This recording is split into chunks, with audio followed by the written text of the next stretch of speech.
గురుగారు ఇప్పుడు ఈ వరలక్ష్మి వ్రతం కానీ మంగళ గౌరీ వ్రతం కానీ సోమవారం లేదా శుక్రవారం మాత్రమే చేసుకుంటుంటారు. ఎందుకు ఆ రోజులు మాత్రమే ఎందుకు చేసుకుంటారు గురుగారు? సోముడు అంటే ఎవరు? చంద్రుడు. సోమవారానికి అధిపతి ఎవరు? చంద్రుడు. లక్ష్మీదేవికి పుట్టిల్లేగా. ఒకటి నెంబర్ 1. శుక్రవారం చేస్తారు.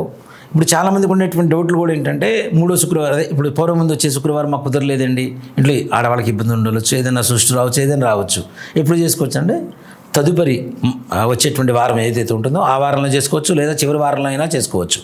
అలాగే సోమవారం అనేటువంటి చాలా తక్కువ మంది చేస్తారు నాన్న. కానీ సోమవారం కూడా శ్రావణ మాసంలో చేసేటువంటి వ్రతాలు ఉన్నాయి. 5 సోమవారాల వ్రతం అని చెప్పి ఈశ్వరుడికి చేస్తారు ఎక్కువగా. అలాగే 7 శనివారాల వ్రతం అని చెప్పి వెంకటేశ్వర స్వామి వారికి చేస్తారు. శనివారం, ఈ శ్రావణ శనివారం అని చెప్పి శ్రావణ మాసంలో శనివారం వెంకటేశ్వర స్వామి వారికి చాలా ప్రీతికరమైనటువంటి రోజు. 7 శనివారాల వ్రతం, 7 కొండలు కదా, అందుకని 7 శనివారాల వ్రతం అని చెప్పి స్టార్ట్ చేస్తారు.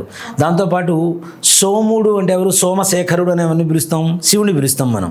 కాబట్టి సోముడు చంద్రుడిని అలంకరించుకుని ఉన్నటువంటి శివుడికి ప్రీతికరమైనటువంటి ఇది కాబట్టి సోమవారాలు, శ్రావణ సోమవారాలు 5 సోమవారాల వ్రతం ఈశ్వరుడికి చేస్తారు. మంగళగౌరికి మంగళవారాలు చేస్తారు. లక్ష్మీదేవికి శుక్రవారాలు చేస్తారు. మిగిలింది 3 రోజులు.